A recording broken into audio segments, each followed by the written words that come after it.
Welcome to Facing Future. With me today are Peter Wadhams, the author of A Farewell to Ice and Professor Emeritus at Cambridge University, and Peter Fikowski, the author of Climate Restoration, the Only Future That Will Sustain the Human Race. And Peter is also, both are physicists and both are experts in matters Arctic. So we all were at Glasgow, COP26, and they made an agreement to reduce methane. But I think methane is being released in mass quantities from the Arctic regions, as of course it is from cow belches and wetlands and all kinds of sources. But in particular, the Arctic has the danger of a methane burst if suddenly there's a blue ocean event and there's no sea ice in the summer, and more of that trapped methane hydrate is released. And permafrost starts, the microbes start working and start releasing methane. We have a disaster on our hands, but possibly there is some way to mitigate that and to save our planet. So maybe Peter Fikowski would like to start and explain to us your concepts of keeping the Arctic safe. Yeah. So first of all, Peter, it's great to be with you again. It's been too long. And I got excited about working in the Arctic from Peter because I knew we had to deal with the Arctic. And Peter pointed out that the really urgent issue in the Arctic is a methane burst coming out of the melting permafrost, the melting clathrates.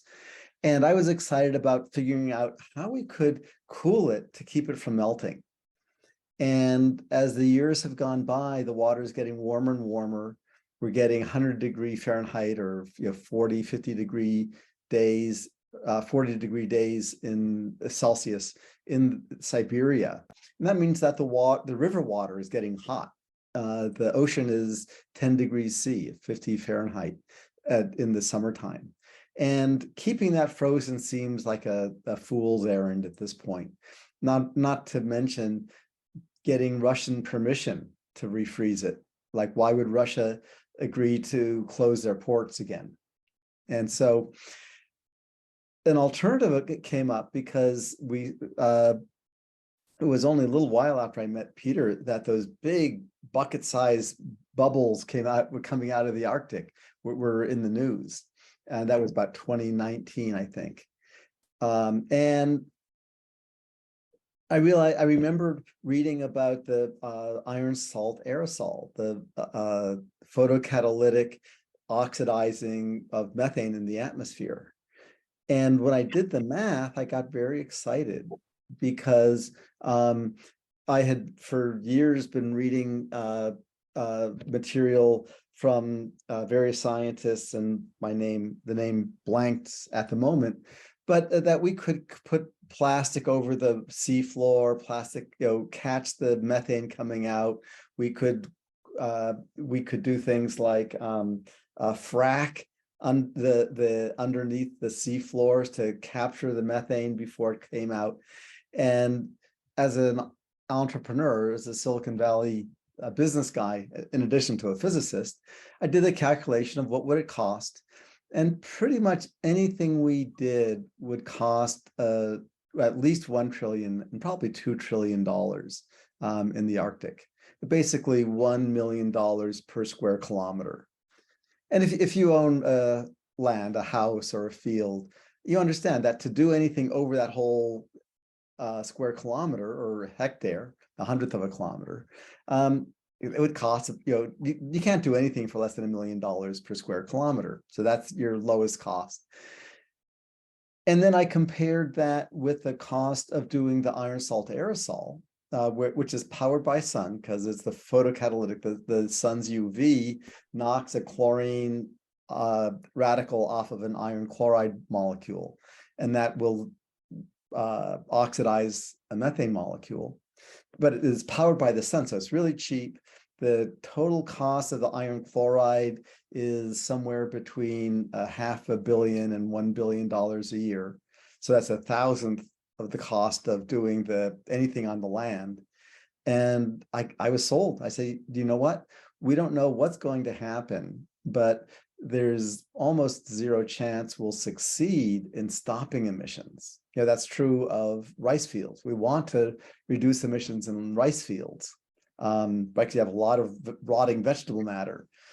But what's the chance that we'll succeed? It's not very good. And the same thing with fracking and so on. So that's where I got excited. I said, we have a solution to the methane burst. And what's really exciting is that it's sort of a fail safe. And because by increasing the rate of oxidation, it means that if the methane burst gets really bad, we can maybe double the amount of iron trichloride we use. Or I think there are some other compounds that are interesting as well. But if we have to go from $1 billion a year to $2 billion a year, that's still nothing. That's still 1/100,000th of the global GDP, right? It's nothing. So we could double it if we needed to save humanity. And if the burst got really bad, because as you increase the oxidation rate, then as the methane comes out faster, you oxidize it faster. And at a cost of $1 billion a shot, totally viable. So Peter, Peter Wadhams, I have two Peters. How do you think about that? Is that plausible? Do you see that happening? Well, yeah, I think Peter's got something here. Firstly, the early solutions that Peter mentioned have been kind of regarded as not great solutions. I think the very earliest one it mentions here is fracking, and that weirdly originated from an oil company. And in fact, I got the information from Eni, which was an Italian oil company, which I every year go along and help them to award their Eni prize. And they said, well, when we're talking about methane, well, look, why don't you just do fracking? And that way, all this methane that's under the ground and threatening to burst out can be gotten rid of in the same way as if we do fracking. All you need, of course, is to then have sort of fracking wells all over the Arctic Ocean, all in places that are owned by the Russians, genuinely owned by the Russians. We're not going to get much cooperation from the Russians. One of the things you mentioned was Siberian fires. I was listening to your lectures in Turin. There are huge fires contributing enormous amounts of emissions, and the Russians are doing nothing about it to stop it. So a lot of this is in Russia, which makes it very difficult to do anything. Yes, that's the problem, and everything has to be seen through a filter of Russia, because that's where so much of a methane burst will be concentrated, in fact, entirely concentrated. So the other ideas that were floating around don't seem to be great, and they seem to be very expensive, and they seem to be constrained by being in Russian territory. So I think that the idea of iron salt aerosol is very good. I mean, I suppose the question I've got really is that there were some lab experiments done a year or two back in Copenhagen on iron salt aerosol, and they got some fairly equivocal results. And I don't know what you think about that, whether that was a sign that either the experiments weren't being done properly, or that people had the wrong end of the stick in terms of the scale at which we should be working. Well, yeah, I'm always a skeptic and don't trust anything until I try it. So I actually tried it here in my lab, actually in my office. It was sitting on the table in back of me, and I still have a little bit of iron chloride on the walls from testing it. But I was able to quite reliably get about 4% oxidation of 4% per hour using iron trichloride and the UV lights. So as long as the humidity was low enough. And so, yeah, I tested it, and there's every sign that the theory works. It's hard to test. It took me almost 6 months of messing around before I started getting good results. Well, that is good. I mean, and is this written up? Yes, or do you- Not formally, no. So we're hiring a chemist to write it up formally. I'm not qualified to write up something that anyone would want to believe. Well, I I can think show you the graphs. I can show you the data from the methane meter and so on. And I confirmed it with Rob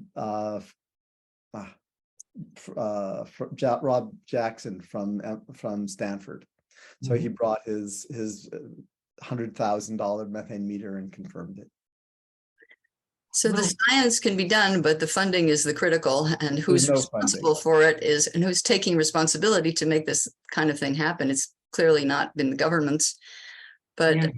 but some private industries and people are working on this. That's a good question. In theory, yes. In practice, I'm not certain. The University of Copenhagen said they have a contract and they've gotten some good results, and they're waiting to publish hopefully this month. But they also said that in August. And then, so I think it'll happen, but I'm just saying, I'm always a skeptic until I actually see it and feel it. Say, well, I'm not sure yet. There's quite a lot of money floating around in different places at the moment, and it may be that a whole new effort could be made, or somebody who is interested could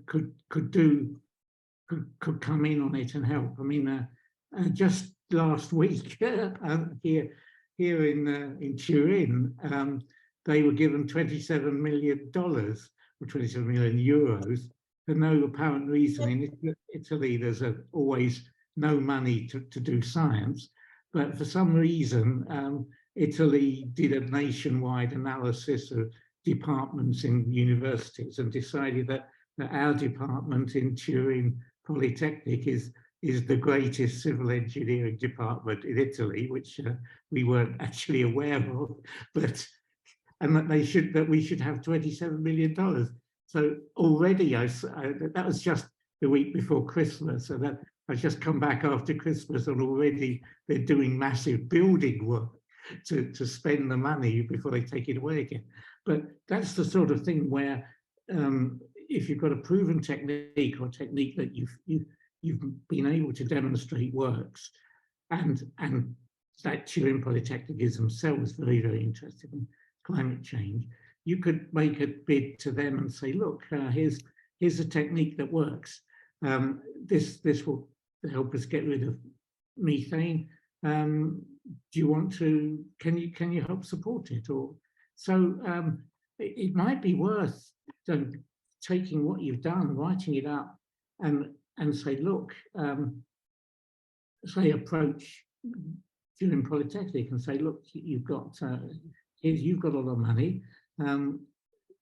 We're trying to get rid of. I mean, and Turin has a track record of trying to get rid of greenhouse gases. They were involved in actually building their own direct air capture system, and that's what first attracted me to them. Yes. Yes. Well, direct air capture is interesting, but takes huge amounts of energy to do it. Natural systems, as Peter Fikowski has been pointing out in his book, have been taking methane out of the atmosphere forever. If we enhance those processes, it just makes a lot of sense to say, okay, this is something that happens. We can increase the iron in the ocean, and we'll have more food for fish, for example. These are wonderful solutions that relate to helping our planet, which can actually clean the emissions till we get rid of fossil fuels and stop putting them in the air, and animal agriculture, and stop having methane. Well, yes. In other words, I think Peter's idea is great. I think if the tests are proved to be positive, and then I think just as with, say, marine cloud brightening, here's something that great, it works. why isn't it being done at scale? Why aren't we saving the world with it? So this is another thing that can save the world. And again, it should be stressed that needs to be done. And there may be ways of finding money to do it. I think so, Peter. I was telling Dale before we started that we started this Climate Restoration Safety and Governance Board last year, and it looks like might be the lever needed to free up the money. The Cambridge Center for Climate Repair told me early on that they weren't able to actually engage in methane oxidation work because it was too much like geoengineering and there was no governance. And it took me about a year and a half to realize, well, if no one else is going to start a governance group, let's start our governance board. And then someone can take it over if they're better qualified, but at least they'll have a start. And so we've got some good high-level people, and including Durwood Zalke, who's been working on governance for a long time. And so I think that'll turn things around. We're going to do a presentation at EarthX on Earth Day in Dallas in April. Great. Is it board, has it got a kind of status in the sense of being related to a government body, or is it simply? No, it's much more like the industry group that manages the USB connector. So and so it's we have we have a couple experts on environmental impact statements to make sure that the environmental impact reports are good up to current standards. We have experts in climate saying, will it actually impact the climate? That's pretty easy, if it'll reduce CO2 and reduce methane. And then we have a international lawyer who verifies that it follows law, that is legal. So we have the safe, effective, and legal. And then the exciting part is making sure it's ethical. And that's where people have gotten stopped before. And so ethical, there's no single ethical thing. It's ethical for the Sami tribe in the Arctic, are ethical for the Mayas or whoever they are in Mexico, and so on and so on. And so we've gotten a group of indigenous leaders from around the world, and we'll be picking probably a dozen or 2 dozen of them to represent their people, and also maybe half a dozen or a dozen faith leaders from a range of faiths, again, to represent the ethics of their faiths. We'll be getting some environmental leaders and youth, again, to represent their constituency. So then anyone can look at their reports, so that the representatives will interact with the project leaders and say, well, what'll happen to the fish in my area? What will happen to the trees in my area? And then get expert answers, not guesses, but answers from the experts doing the work. And then they'll publish that. So then any constituency, be it youth or indigenous or conservative political activists or liberal political activists, they can go to their representatives who will have read about it, written up about it, and it's now public. And then what's very exciting is anyone publishing after that, they're sort of obligated to look at the website and look at the available information. If they publish something that's just wrong according to what's published, then we can ask them to take it down or correct it. So I'm very optimistic about that moving forward. Bit of it, or to stop releasing it, and how do we do that? So they're separate questions, but they're linked, of course. So I think everything that Peter's saying here is something we should be focusing on, whether from the viewpoint of a kind of emergency hospital treatment for methane burst, or whether it's long-term treatment for a diseased planet, which is emitting methane from places where it shouldn't be emitting. Yeah. Great. Well, Dale, I think this little conversation together could be useful. So make sure you send me the link, and I'll send it to some funders who are thinking about it. Okay, right. Well, we'll publish it on Facing Future, and we'll send you the result. And thank you both for being here today and appearing on Facing Future TV.